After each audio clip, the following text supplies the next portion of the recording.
Halo keluarga kita, di RSAB Harapan kita memiliki layanan sitogenetik dan genetika molekuler. Layanan apa aja sih itu? Layanan ini adalah mendeteksi kelainan kromosom atau kelainan struktur molekuler DNA. Jadi, siapa saja yang harus diperiksa adalah kasus anak dengan kelainan bawaan atau kasus kehamilan yang berisiko tinggi yang membutuhkan prenatal diagnostik yang komprehensif, atau juga kasus pasangan suami istri dengan riwayat keguguran yang berulang atau penegakan diagnostik talasemia secara molekuler. Saya sekarang sedang berada di laboratorium sitogenetik RSAB Harapan kita.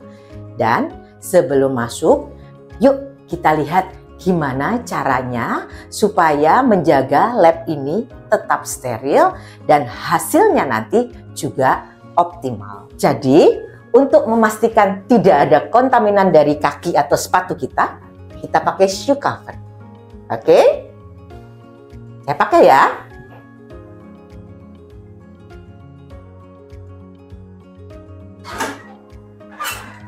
Ini yang disebut sebagai passbox. Di dalam passbox ini ada lampu ultraviolet yang otomatis akan menyala jika ada sampel masuk di sini. Sehingga sampel dijamin keaseptikannya. Kalau tadi tentang sampelnya, sekarang sayanya mau masuk lewat pintu ini. Pintu ini disebut sebagai air shower. Fungsinya adalah untuk membersihkan partikel-partikel yang menempel pada tubuh kita ketika kita akan masuk dan bekerja di laboratorium molekuler ini. Ini ruangan apa ya, Dok? Ini, Bu, ini ruangan yang disebut sebagai ruang preamplifikasi. Preamplifikasi. Iya. Jadi sampel yang diterima dari passbox tadi dikerjakan, diproses di sini. Diproses di BSC ini, Biological Safety Cabinet, dan melalui proses di sini kemudian akan melalui passbox ini masuk ke ruang post amplifikasi. Oke. Dok, kenapa pintunya ini banyak sekali ya, Dok? Saya sampai pusing ini, Dok. Iya, betul ya. Jadi ruangan ini, lorong ini ada lorong tempat buat orang jalan, teknisi jalan untuk mengerjakan sampel. Itu memang dibuat berbagai pintu untuk menghambat aliran partikel yang tidak diinginkan. Sejak dari air shower tadi sampai ke ruangan-ruangan yang akan kita gunakan. Katanya bertekanan negatif, betul nggak, Dok? Iya, jadi di dalam lorong ini itu partikel per menit yang diperbolehkan beda dengan di dalam ruangan, Dok. Jadi kalau di lorong ini misalnya dia boleh 100 partikel per menit, yang di dalam hanya boleh 50 partikel per menit untuk mencegah terjadinya kontaminasi sampel. Mencegah kontaminasi sampel. Dok, terus nasib sampel-sampel tadi yang dari preamplifikasi terus gimana ya, Dok?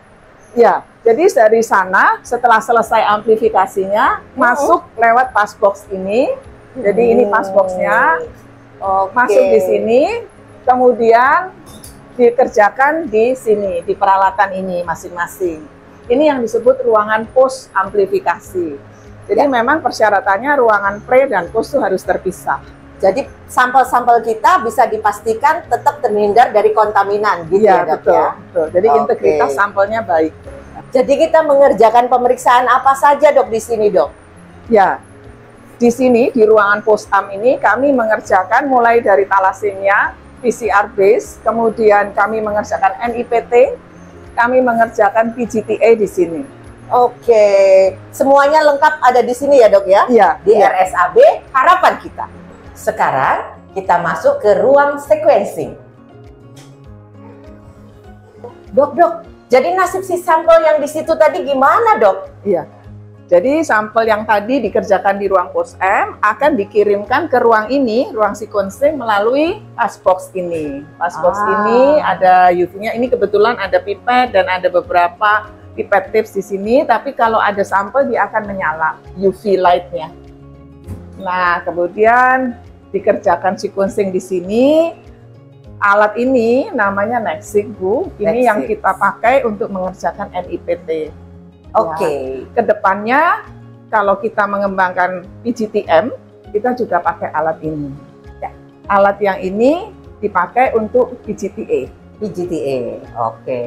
Jadi semuanya kita kerjakan di dalam lab ini ya dok? Betul. NIPT, PGTA, PGTM. Thalassemia. Dan thalassemia tentu.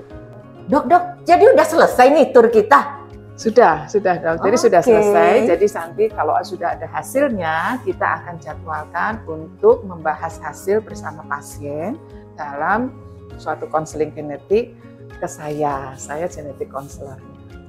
Nah, keluarga kita, jadi jangan kemana-mana. Untuk pemeriksaan, semuanya ada di RSAB Harapan Kita dalam satu atap, termasuk konseling genetika bersama dokter genetik kita. Gak perlu keluar negeri lagi ya, karena semuanya ada di Indonesia. Salam sehat dari Pusat Kesehatan Ibu dan Anak Nasional RSAB Harapan Kita.